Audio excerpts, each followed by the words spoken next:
मी आत्ता इथं बसले, पण बघा इथं बसले 3-4 आंबे पडलेत, कारण ना आंब्याला पूर्ण पाड लागलेला आहे, सारखे गळती चालले, 3-4 पडलेत. आणि बघा असं नुसतं पिवळे पिवळे झाले, म्हणजे वरून ते हिरवेच दिसतात पण आत पिकलेले आहेत. ते जर काढले ना तर 4-2 दिवसात सगळे आंबे पिकतील. तर सांगते मी आता जाऊबाईला ते काढून घे म्हणून. आता उघडलाय पाऊस, बघू काय म्हणते का असंच वायाला जाते काय माहिती. आणि हे बघा एवढे आंबे सापडलेत, हे चांगले चांगले बघा, थोडे आहेत का हे, आणि हे वाया गेलेले तर याच्या डबलीपेक्षाही जास्त आहेत. सगळीकडे नुसता सडा झालेला आहे. पाठीमागेच एका ताईने कोकणातल्या व्हिडिओ बनवला होता, कोणीतरी 4 आंबे चोरले. अहो त्यांना शहरातले होते, त्यांना कौतुक वाटलं समजा झाडाचे आंबे तोडायचे म्हटल्यावर, म्हणून त्यांनी तोडले असतील. हा, त्यांनी जर आरेरावीची भाषा वापरली असती ना तर तुम्ही व्हिडिओ व्हायरल करा. पण ते बिचारे समंजसपणे सांगत होते, पुन्हा नाही असं करणार. त्यांच्या मुलांच्या देखत तुम्ही इतकं त्यांची प्रतिमा डागळली ना की आज कधी त्यांच्या मुलांच्या नजरेतून त्यांचे आईवडील चोरटेत असंच वाटणार. कारण ते तुम्ही केलं ताई, एवढं नव्हतं बोलायला पाहिजे. अहो शेतकरी आहे, आता हे असा सडा पडला आहे. आता हे तर माझं झाड पण नाही आहे, माझ्या जावंच आहे, तरी पण बघा आता मी घेऊन चालले. का ती मला बोलणार आहे का? नाही बोलणार, कारण ही खायची वस्तू आहे. शेतात आल्यावरती देतात.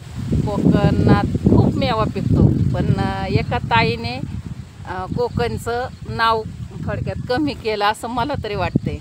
म्हणजे असं नव्हतं करायला पाहिजे. हा, तुम्हाला जर त्या उलटं पालटं बोलल्या असत्या ना तर तुम्ही नक्कीच व्हिडिओ व्हायरल करा. पण ते त्यांच्या मुलांदेखत ते इतके लाजत होते ना, असं नव्हतं करायला पाहिजे. आता हे एवढं वायाला गेलं, आता आपण काय करणार आहे समजा हे वायाला गेलेल्या वस्तूंचं. बघा आता हे तर किती आंबे आहेत, वजन किती असेल बघा आता याचं. मी तर म्हणते 5-7 किलो तरी नक्की असणार आहे.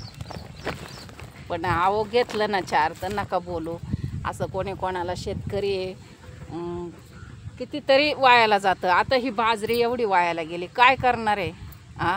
बघा ना ही बाजरी, बघा मी त्या बाजरीच्या जवळ येऊन बसले. हे बघा ही दुसऱ्या शेतकऱ्याची, आणि मी ते दाखवलेली तर तिकडचा शेतकरी. काय करणार आहे? आपल्याकडून एवढं वायाला जातं. एखाद्याने खाल्लं म्हणजे एक आपलेपणा वाटला त्यांना, म्हणजे झाडाचं तोडून खायचं. चुकलं त्यांचं, त्यांनी पाहायला पाहिजे होतं कोण आहे का, त्यांना विचारून घ्यायला पाहिजे होतं. पण चुकलं असेल थोडंसं, समजून घ्यायचं होतं. असं कोणाला खरंच बोलू नाही.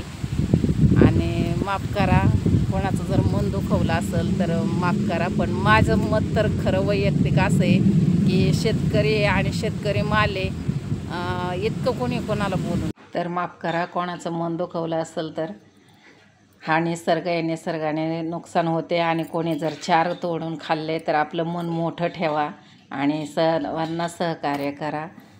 शेतकरी पैशाने जरी नसेल तरी मनानं किती मोठा आहे हे सर्व जगाला दाखवून द्या. तर काही चुकलं असेल तर प्लीज माफ करा. तर व्हिडिओ आवडल्यास लाईक, शेअर आणि सबस्क्राईब करा. अगदी मोठ्या मनानं सर्वांना विनंती.